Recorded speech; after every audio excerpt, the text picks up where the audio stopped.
नमस्कार, मैं हूं मनमोहन भट्ट। क्या उत्तराखंड पुलिस पर कोई दबाव है? उत्तराखंड पुलिस कैसे राज्य की कानून व्यवस्था को और बेहतर कर सकती है? क्या पिछले दिनों लगातार हो रहे आंदोलनों को कोई हवा दे रहा था? ऐसे बहुत सारे सवाल हैं जो उत्तराखंड में हर गली, हर चौराहे, हर नुक्कड़ पर उठते रहते हैं। इन सवालों का सीधा जवाब देने के लिए मेरे साथ इस समय बातचीत के लिए मौजूद हैं अभिनव कुमार साहब, डीजीपी हैं उत्तराखंड पुलिस के, और इनसे बहुत सारे सवालों पर हम चर्चा करेंगे। सर, स्वागत है हमारे चैनल में। बहुत बहुत धन्यवाद मनमोहन जी। और सबसे पहले तो मैं आपके माध्यम से आपके सभी दर्शकों को, जो अभी दीपावली बीती, हमारा इगास त्यौहार भी बीता अभी 2 दिन पहले, तो इस दोनों पर्वों की सभी को बिलेटेड बधाई दूंगा। गुरु नानक जयंती भी है कल, गुरु पर्व है कल। तो गुरु पर्व के अवसर पे भी हमारा प्रदेश जो है बहुत मतलब सैकड़ों सालों से मैं समझता हूँ सिख धर्म से भी जुड़ा हुआ है। गुरु गोबिंद सिंह जी यहाँ हेमकुंड साहिब आए थे, और पोंटा साहब का गुरुद्वारा तो हमारे प्रदेश की सीमा पर है, और नानक मत्ता, रीठा मीठा साहब, ये तमाम पावन तीर्थ स्थल हैं सिख धर्म के।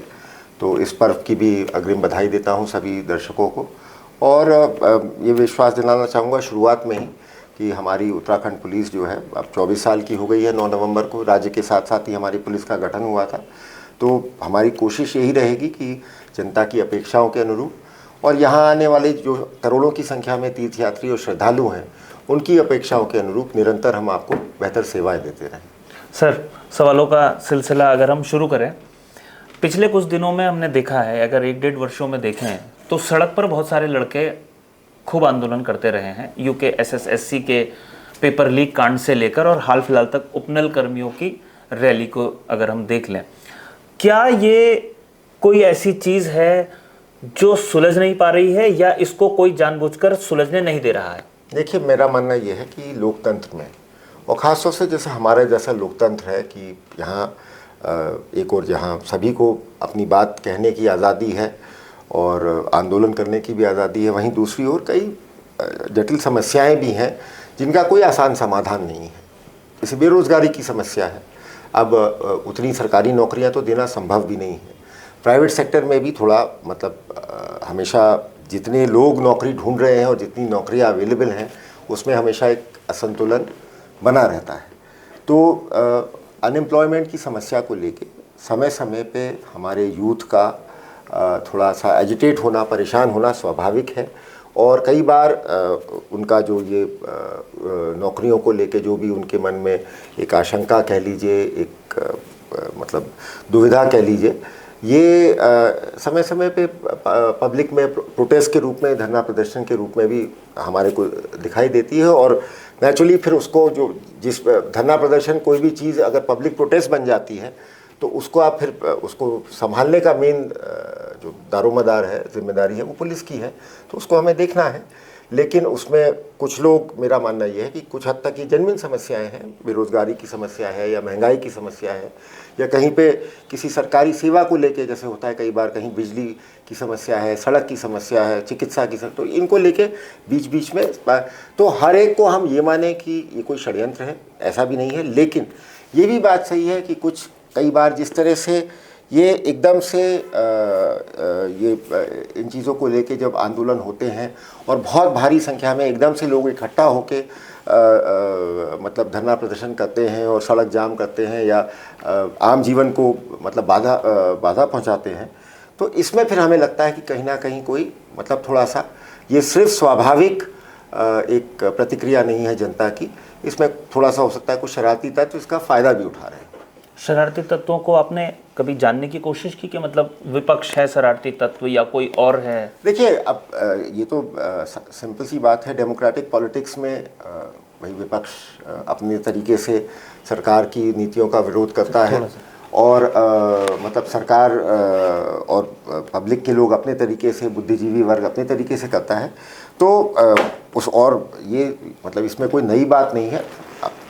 ये प्रक्रिया है, चलती है। रहती है। आज़ादी के समय से ही हमारे, और मैं कहूँगा उत्तराखंड में तो उत्तराखंड आंदोलन जब चल रहा था तब भी देहरादून में ही पोस्टेड था एज एएसपी।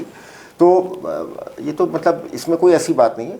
हाँ, लेकिन कई बार जब ये होता है कि तथ्यों को तोड़ मरोड़ के रखा जाता है या पुलिस पर या सरकार पर तथ्यों से परे आरोप लगाए जाते हैं किसी मतलब किसी भी इशू को लेके, तब फिर लगता है कि शायद ये सामान्य मतलब जो लोकतांत्रिक वो नहीं है, विरोध नहीं है, इसके पीछे मतलब अनावश्यक रूप से समाज को अस्थिर करने का और समाज में थोड़ा सा भय की भावना, अविश्वास की भावना पैदा करने का प्रयास किया जा रहा है। जो मेरा मानना ये है कि वो डेमोक्रेसी और डेमोक्रेटिक राइट से हट के थोड़ा सा एक दिक्कत की बात हो जाती है। अच्छा सर, हमने अभी देखा कि जो धरना प्रदर्शन सड़कों पर होता था, सचिवालय के भीतर भी एक प्रकरण ऐसा आ गया कि जिसमें वरिष्ठ आईएएस अफसरों ने जो है वो सवाल खड़े कर दिए।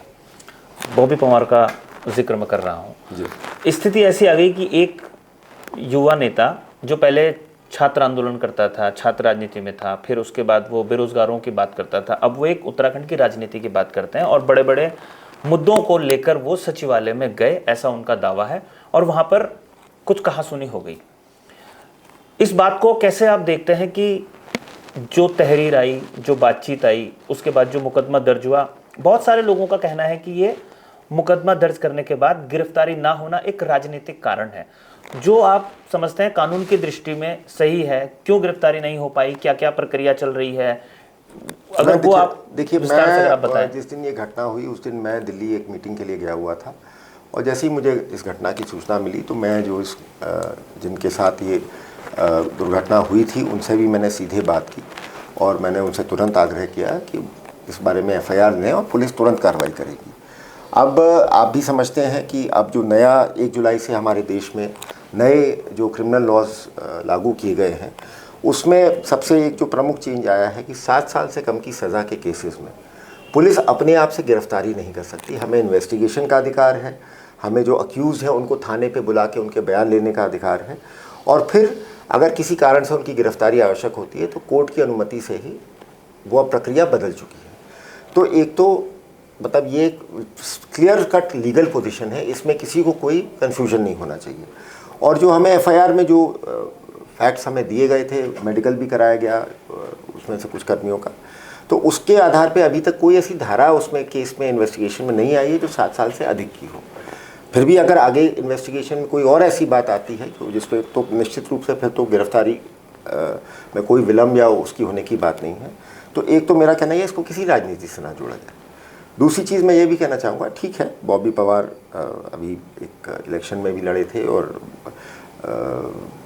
अब समय समय पे वो बेरोज़गारी और विभिन्न मुद्दों को उठाते रहे हैं, लेकिन चाहे कितना भी गंभीर, कितना भी भावनात्मक या जनता की समस्याओं से जुड़ा हुआ मुद्दा क्यों ना हो, मैं समझता हूँ किसी भी को भी अधिकार नहीं है, चाहे वो नेता हो, चाहे वो आम जनता का आदमी हो, चाहे मीडिया का आदमी हो या सरकार का, इस तरह से अगर हमारे सचिवालय हमारे सरकार का सर्वोच्च मतलब कार्यालय है, चीफ सेक्रेटरी वहाँ बैठती हैं, सारे सीनियर प्रिंसिपल सेक्रेटरीज और सारे मतलब, तो एक तरह से वो हमारे सरकारी तंत्र का एक मतलब आत्मा है, वो सभी मतलब सर्वोच्च स्थान है। और वहाँ उसकी एक मर्यादा है, उसकी एक गरिमा है, और उस मर्यादा और गरिमा को कोई अगर उल्लंघन करेगा तो फिर हम उसमें हमें देखिए हम अपने हिसाब से जो भी कानून के दायरे में रहते हुए कार्रवाई करेंगे। और ये बिल्कुल हम मतलब मैं कोई भी हो जनप्रतिनिधि जो जन समस्याएं लेके आते हैं, चाहे पुलिस के पास, चाहे वरिष्ठ अधिकारियों के पास, चाहे ये हम अधिकार किसी को नहीं दे सकते।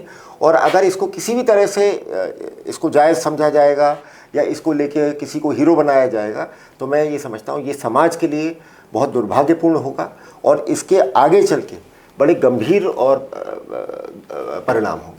अगर सर जुलाई से पहले की बात अगर होती तो किन धाराओं में तो क्या अरेस्टिंग नहीं, तब भी नहीं। तब देखिए ये 7 साल वाला तो सीआरपीसी में पहले ही अमेंडमेंट हो गया, तो मतलब ये तो देखिए स्पष्ट बात है। और अब देखिए पब्लिक को भी समझना होगा कि कई सारे सेक्शंस में जो पहले प्रक्रिया थी कि भाई आप पुलिस को पहले पुलिस को 2 साल से अधिक सज़ा वाले केसेस में कॉग्निजेबल ऑफेंस और नॉन बेलेबल होते थे, उनको अरेस्टिंग का अधिकार था, अब नहीं है। तो ठीक है, लेकिन अब पब्लिक तो यही मान के चल रही है, पब्लिक को तो पुरानी व्यवस्था का मेरा मानना है थोड़ा सा अवेयरनेस की कमी है। और ये हम बार बार कह रहे हैं नए कानून लागू होने के बाद, और ख़ास तौर से जो उससे पहले भी जो पुराने CRPC में अमेंडमेंट लाए गए थे उसके बाद, कि अब हमारे देश की संसद ने, हमारे देश की न्यायपालिका ने कई वर्षों के अनुभव के आधार पर पुलिस की शक्तियों में ये परिवर्तन किए हैं। तो हम सभी को इनके दायरे में रह के, इनका सम्मान करके कार्रवाई करनी है। ऐसा नहीं लगता सर कि इससे थोड़ा पुलिस का जो डर होता था किसी के अंदर, उसमें थोड़ा सा कमी आएगी? देखिए, मैं चाहूँगा, क्योंकि मेरा ऐसा मानना ये है कि हमारे देश की 98% मैं कहूँगा जनता जो है न्यायप्रिय है, शांतिप्रिय है, और बस शराफत से अपना जीवन यापन करती है। 2% मेरा मानना यह है कि क्रिमिनल तत्व होते हैं या उपद्रवी तत्व होते हैं जो समाज में असुरक्षा या अस्थिरता की भावना पैदा करते हैं। तो मेरा मानना यह है कि जो ये 98% अदरवाइज लॉ अबाइडिंग और अच्छे डिसेंट सिटीजन्स हैं, इनमें तो मुझे डर की भावना चाहिए ही नहीं, इनमें तो मुझे सिर्फ विश्वास की भावना चाहिए। इनका पुलिस पे विश्वास हो, पुलिस का इन पे विश्वास हो। डर की भावना सिर्फ 2 या 3% वो जो क्रिमिनल एंटी सोशल एलिमेंट है उसमें होनी चाहिए, और उसके लिए मेरा मानना यह है कि पुलिस के पास पर्याप्त अधिकार है। तो उन जो 2-3% लोग हैं जो क्रिमिनल माइंडसेट वाले लोग हैं, उनको कोई संदेश देना चाहेंगे? मतलब ये सवाल मैं इसलिए पूछ रहा हूँ कि देहरादून में पिछले साल 9 नवंबर को जब स्थापना दिवस मना रहे थे तो एक बड़ी लूट हुई थी। 1 साल पूरा नहीं बीता गया था, हरिद्वार में भी लूट हो गई थी। देखिए, अब इसमें मैं बता दूं, जो हमारे प्रदेश में जो भी जघन्य अपराध हो रहे हैं, पहले क्या हुआ मैं उस पर नहीं टिप्पणी करना चाहता, उचित नहीं होगा, लेकिन आपने भी देखा पिछले 1 वर्ष में 1-2 बड़े जघन्य अपराधों में हमने दुर्दांत अपराधियों को पुलिस मुठभेड़ में मार गिराया। कई सारे अपराधों में आपने देखा जहाँ पे वायलेंट लूट आदि के जो क्रिमिनल्स थे उनको अब पुलिस मुठभेड़ में गोली भी लगी है, हमारे कर्मचारी भी घायल हुए हैं पुलिस मुठभेड़ों में। तो मैंने कोशिश यही की है कि ये जो 2-3% जो दुष्ट एलिमेंट है, और इसमें विशेष रूप से वो अपराधी जो बाहर से आके हमारे प्रदेश में जघन्य अपराध कर रहे हैं, इनके लिए अब कोई मतलब रियायत नहीं है, कोई वो नहीं है। पुलिस जो है इनके लिए बिल्कुल मुस्तैदी से और जिसे कहते हैं कठोरता से काम करेगी। आपने कहा जो बाहर से आए हैं, मतलब इस संदर्भ को कैसे समझें? देखिए, मेरा कहना यह है कि अगर आप देखें, पुराना इतिहास भी निकाल के देखें, तो जो यहाँ क्राइम का पैटर्न रहा है, मैं तो चूँकि मैंने बताया मैं अक्टूबर 99 में देहरादून में आ गया था, पहले राज्य बनने से पहले से यहाँ पे कार्यरत हूँ। तो देहरादून में, हरिद्वार में, उधम सिंह नगर में, जब ये यूपी का भी हिस्सा थे, तो कई सारा क्राइम जो है, जो हमारे बगल के जो बड़े ज़िले थे, हरियाणा के भी कुछ ज़िले, वहाँ देखा गया था कि वहीं से आके अपराधी, क्योंकि ये थोड़ा सा देहरादून तब भी थोड़ा एक समृद्ध और शांत और समृद्ध लोगों का शहर था। यहाँ पे पुराने ज़माने में भी अगर आप देखें कि भाई गाड़ियों की संख्या, अच्छे होटल रेस्टोरेंट्स की संख्या यूपी के अन्य शहरों से बेहतर थी। तो यहाँ हमेशा से रहा आगमन। उस समय कच्चा बनियान गैंग होता था, बावरिया गैंग होता था, ये सारे गैंग्स आके यहाँ लूटपाट करके जाते थे। तो ये एक, तो अभी भी हमने यही देखा कि यहाँ पर ये ट्रेंड है। तो एक तो उन अपराधियों को हमें और प्रदेश की पुलिस फोर्सेस के साथ तालमेल बना के चिन्हित भी करना है, और जब जब वो दुस्साहस करेंगे उस दुस्साहस का हमें कठोरता से जवाब देना है। और दूसरी चीज़ ये कि यही हमें अपने यहाँ भी जो नागरिकों में भी एक सुरक्षा की भावना पैदा करनी। तो ये दोनों चीज़ें आपस में लिंक्ड हैं, लेकिन मैं यही चाहूँगा कि हमारे नागरिकों में, हमारे तीर्थयात्रियों में, हमारे पर्यटकों में पुलिस के प्रति विश्वास और आदर की भावना पैदा हो, और ये जो 2-3% है इसमें भय की भावना पैदा हो।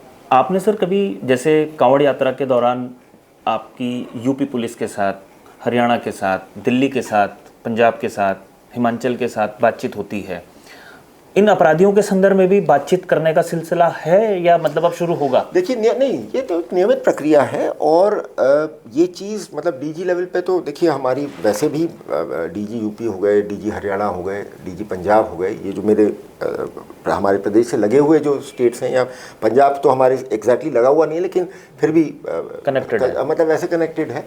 तो ये 4-5 डीजी से तो मेरी मतलब हफ्ते 10 दिन में नियमित रूप से किसी न किसी विषय पे बात होती है। कभी हमारे यहाँ से इनके यहाँ वीआईपी मूवमेंट होता है, इनके यहाँ से हमारे यहाँ वीआईपी मूवमेंट होता है, 4 धाम की वजह से, हरिद्वार की वजह से, आप जानते ही हैं सब। तो इनसे अदरवाइज संवाद बना रहता है। और जिस लेवल पे, जैसे जो बॉर्डर के थाने हैं वो यूपी के बॉर्डर के थानेदारों से लगातार अपने लेवल पे बात करते हैं। जो सर्कल ऑफिसर्स हैं वो वहाँ के डिप्टी एसपी से लगातार बात करते हैं, एसपी जो हैं वो भी वहाँ के एसपी से लगातार मतलब एक संवाद बना रहता है। और जो ऑर्गेनाइज क्राइम है उसके बारे में हमारी एसटीएफ, यूपी एसटीएफ से, दिल्ली पुलिस की स्पेशल सेल से, हरियाणा की एसटीएफ से, पंजाब की एसटीएफ से लगातार टच में। तो कोई बड़ा क्राइम, वो भी कई बार बड़े क्राइम उनके यहाँ होते हैं तो हमारे साथ इन्फॉर्मेशन शेयर करते हैं, हम भी उनके साथ करते हैं। तो ये एक निरंतर प्रक्रिया है। कोई इसका सफल उदाहरण बता पाएंगे कि कोई आतंकवादी था, कोई ऐसा क्राइम करता देखिए था? ऐसा ना, ये क्योंकि ये ऑपरेशनल उसकी बात है, मैं बस इतना कह सकता हूँ ऑन रिकॉर्ड कि हमें हमारे सभी जो सीमा हमारे से लगे हुए प्रदेश हैं उनकी पुलिस फोर्सेस से बहुत अच्छा कोऑपरेशन मिलता है। जब भी हमने उनसे मदद मांगी है हमें मदद मिली है। किसी अब मैं स्पेसिफिक मैं ऑपरेशंस की बात नहीं कर रहा हूँ, मैं मतलब कोई केस हुआ और बड़ा चर्चित हुआ, उस केस को सुलझाने में हमने दूसरी पुलिस की सहायता ली, उन्होंने? नहीं, मैं आपको बताऊं, जैसे ये नानक मत्ता में जो बाबा तरसेम सिंह जी का मर्डर हुआ था, इसमें हमने यूपी पुलिस से और पंजाब पुलिस से बहुत अच्छा सहयोग मिला। इसी तरह से ये जो अभी ये हरिद्वार में जो ज्वेलरी की डकैती हुई थी, इसमें हमें यूपी एसटीएफ से भी और पंजाब पुलिस से भी और दिल्ली पुलिस की स्पेशल सेल से भी बहुत अच्छा सहयोग मिला। क्या सहयोग मिला ये मैं नहीं बताना चाहूँगा, but this I can say, and मैं मतलब इस आपके मतलब ये सफल उदाहरण है, ये सफल उदाहरण है। और ऐसे छोटे लेवल पे तो दसियों उदाहरण हैं, क्योंकि देखिए हमारे जो बॉर्डर के गांव हैं, जो बॉर्डर के थाने हैं, एक गांव से कोई अपराध करके बगल के यूपी के गांव में चला गया, अक्सर हम वहाँ की लोकल ग्राम प्रधान की मदद से या लोकल थानेदार की मदद से ही उसको गिरफ्तार करते हैं। और ये ऐसे मतलब सैकड़ों उदाहरण।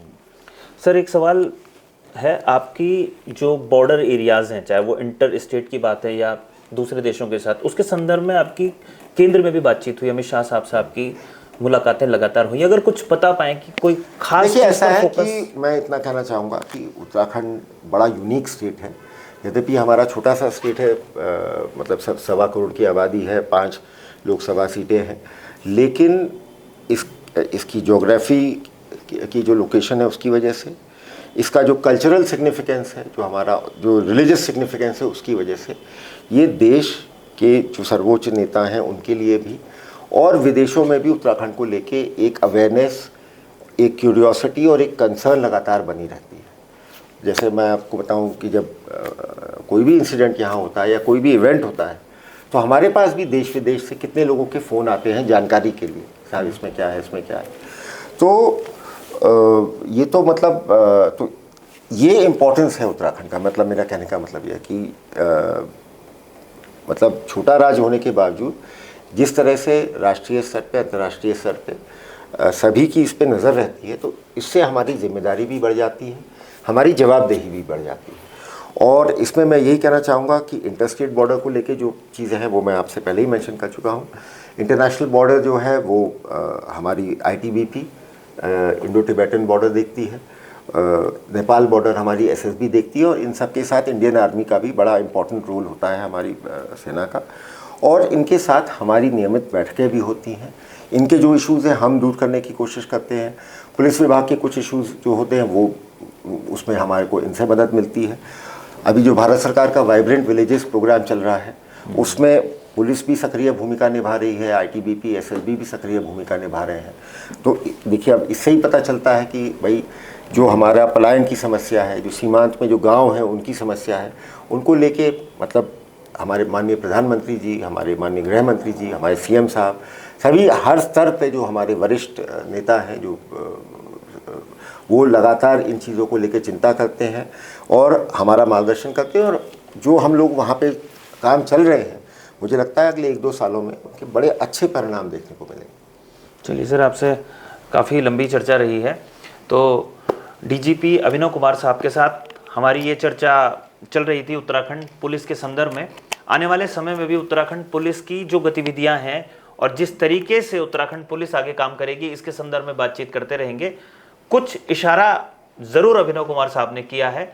अब देखना ये होगा कि जो षड्यंत्र होते हैं, क्या वाकई में उन षड्यंत्रों को रोकने में पुलिस कामयाब हो पाएगी या नहीं हो पाएगी।